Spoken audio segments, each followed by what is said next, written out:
Karon day nga adlaw kay magluto ta og polvoron ug mao na ang iyang mga ingredients. Ang una natong buhaton ay lutoon ang harina.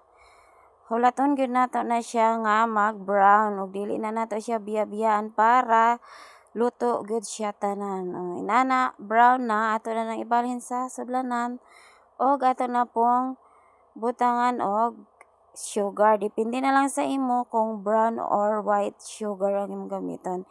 And sunod natong ibutang ang skim milk. Ako pwede na siyang gibutangan og gatas nga birch tree o gibutangan pa nako siya og Milo para yummy na yummy jud kaayo. Unya sunod natong gitunaw ang margarine.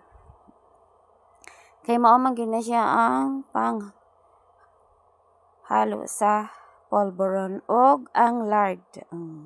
Kung wala kay makita nga lard sa inyong area, pwede ra kaayo nga margarine ra imong gamiton. Unya kay tunaw naman siya, ato na siyang i-mix didto sa atong harina nga naanay gatas ug asukal. And imekos-mekos mo lang na kay para mag-mix gyud siya tanan ang mga ingredients. O ginana na siya ang porma, di ba? Hawoy gyud kaayo sa tinuod lang.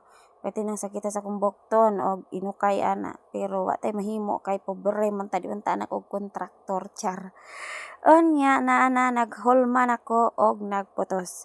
Hulma putos. Unya inana po din nakadako ang akong hulmahan. Di ba gwafa kayo ang akong packaging. Gi-upgrade na nako ang akong packaging sa polvoron kay para maka-attract pa siya og more customer, di ba? Di ba? Tingnan mo. Nindot kayo. Unya kay nahuman naman ta ato og hulma unya putos. Karon mag-sealed na pud ta sa atong polvoron. Ning gamit lang ta diha og sealer para mapadali ang buhay. Kay perti na yung habuya o pwede nang sakita ang likod sa person hagardo versus sa nagyud kay in town siya. Kay lisod manggid kay mangitag kwarta karong panahon na og magtinapolhan ka aw pas mo imong vetok. So inana ra. Sakit akong likod, sakit akong lubot, sakit akong kamot anang nga area pero gwafa kayo ang resulta man ang finished product sa aking polvoron. Maura to daghang salamat.